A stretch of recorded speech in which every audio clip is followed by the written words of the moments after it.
বিসমিল্লাহির রহমানির রহিম। আজকের ঐতিহাসিক সমাবেশের সম্মানিত সভাপতি শ্রদ্ধাভাজন জনাব নুরুল ইসলাম বুলবুল, শ্রদ্ধাভাজন প্রধান অতিথি জনাব ডাক্তার সৈয়দ আবদুল্লাহ মোহাম্মদ তাহের সাবেক এমপি, শ্রদ্ধাভাজন বিশেষ অতিথিবৃন্দ, সম্মানিত সুধীমণ্ডলী, সম্মানিত সাংবাদিক ভাই বন্ধুগণ, আইন শৃঙ্খলায় নিয়োজিত সম্মানিত সদস্যবৃন্দ, সম্মানিত ভাই এবং বন্ধুগণ, আসসালামু আলাইকুম রহমতুল্লাহি ওয়া বারাকাতুহু। আমাদের শ্রদ্ধেয় প্রধান অতিথি এবং বিশেষ অতিথিবৃন্দ বক্তব্য রাখবেন। আমি শুধু আপনাদেরকে দু একটি কথা বলে আমার সংক্ষিপ্ত বক্তব্য শেষ করতে চাই। সংগ্রামী ভাই এবং বন্ধুগণ, আমাদেরকে আজকে আপনাদের সমাবেশ করার অধিকার ফিরিয়ে দিয়েছেন। এবার আপনাদের কাছে আমরা আহ্বান জানাতে চাই, আমাদের প্রিয় কাফেলা বাংলাদেশ জামাত ইসলামীর যে নিবন্ধন আপনারা ছিনিয়ে নিয়েছেন, সেই নিবন্ধন এখন ফিরিয়ে দিতে হবে। আপনারা এই বাংলাদেশের ন্যায় ইনসাফের প্রতীক দাঁড়িপাল্লা আপনারা ছিনিয়ে নিয়েছেন, এই দাঁড়িপাল্লা এখন ফিরিয়ে দিতে হবে। আপনারা সৈয়দ ওলিউল্লাহ মুকাদ্দেসকে ফিরিয়ে দিন, নাহলে তাদের কবরের সন্ধান দিন। আপনারা আল্লামা দেলোয়ার হোসেন সাঈদীকে এখন ফিরিয়ে দিন। আপনারা ডাক্তার শফিকুর রহমানকে ফিরিয়ে দিন। অধ্যাপক মিয়া গোলাম পরোয়ারকে ফিরিয়ে দিন। মাওলানা রফিকুল ইসলাম খানকে ফিরিয়ে দিন। যদি ফিরিয়ে না দেন, বাংলাদেশের এই জনগণ আজকে আমাদেরকে এই চার দেয়ালের মধ্যে আটকে রেখেছেন। তো শুধু মিডিয়াতে একটু চোখ রাখুন, আপনার নিজের মোবাইলটা খুলুন। বাংলাদেশ জামাত ইসলামের এই সমাবেশ আজকে কয়েক লক্ষ মানুষের নয়। বাংলাদেশ জামাত ইসলামের এই সমাবেশ আজকে বাংলাদেশ পেরিয়ে গোটা বিশ্ব মানবতার মুক্তির সমাবেশে পরিণত হয়েছে।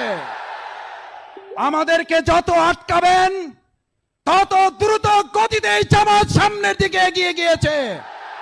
আমি বহুবার বলেছি, পানির স্রোতকে যখন আটকাবেন তখন সেটার শক্তি থাকে না।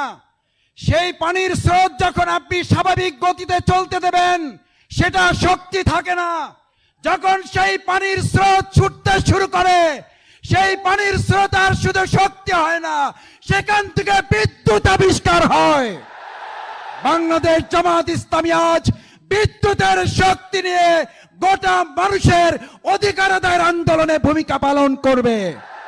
এখানে যারা যুবকরা এসেছেন, তরুণরা এসেছেন, ছাত্র যুবকরা এসেছেন, আমি আপনাদের কাছে জানতে চাই, 2008 সালের থেকে শুরু করে আপনারা কি আপনাদের এই জীবনের সবচেয়ে মূল্যবান ভোট আপনারা কি প্রদান করতে পেরেছেন?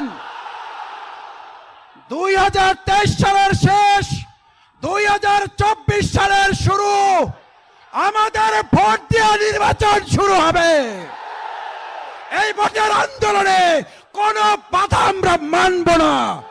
নিরপেক্ষ নির্দলীয় তত্ত্বাবধায়ক ছাড়া বাংলাদেশে আর কোনো নির্বাচন হবে না। আসুন, মানুষের ভাতের অধিকার ফিরে আনার জন্য, ভোটের অধিকার ফিরে আনার জন্য, ছাত্রদের অধিকার ফিরে আনার জন্য আমাদের দেলোয়ার হোসেন সাঈদী, আমাদের এটিএম আজহারুল ইসলাম, আমাদের ডাক্তার শফিকুর রহমান, তাদেরকে ফিরে আনার জন্য যে কোনো ত্যাগ স্বীকারে আমরা কি রাজি আছে? সংগ্রামী ভাই এবং বন্ধুগণ, বাংলাদেশ জামাত ইসলামী আহত আজকের এই সমাবেশ আপনারা ইতিমধ্যে জেনেছেন। আমাদের ওদিকে কাকরাইল, শাহবাগ থেকে শুরু করে, মৎস্য ভবন থেকে শুরু করে শাহবাগের মোড় পর্যন্ত লোকে লোকারণ্য হয়েছে। পুলিশ প্রশাসন নিজেরাই রাস্তা বন্ধ করে দিয়ে আমাদের ভাইদের দাঁড়াবার জায়গা করে দিয়েছে। আমরা আগেই বলেছিলাম, বাংলাদেশ জামাত ইসলামীর একটি ওয়ার্ডের সমাবেশ এটি। বাংলাদেশ জামাত ইসলামীকে এভাবে আটকে রাখা যায় না, যাচ্ছে না, যাবে না।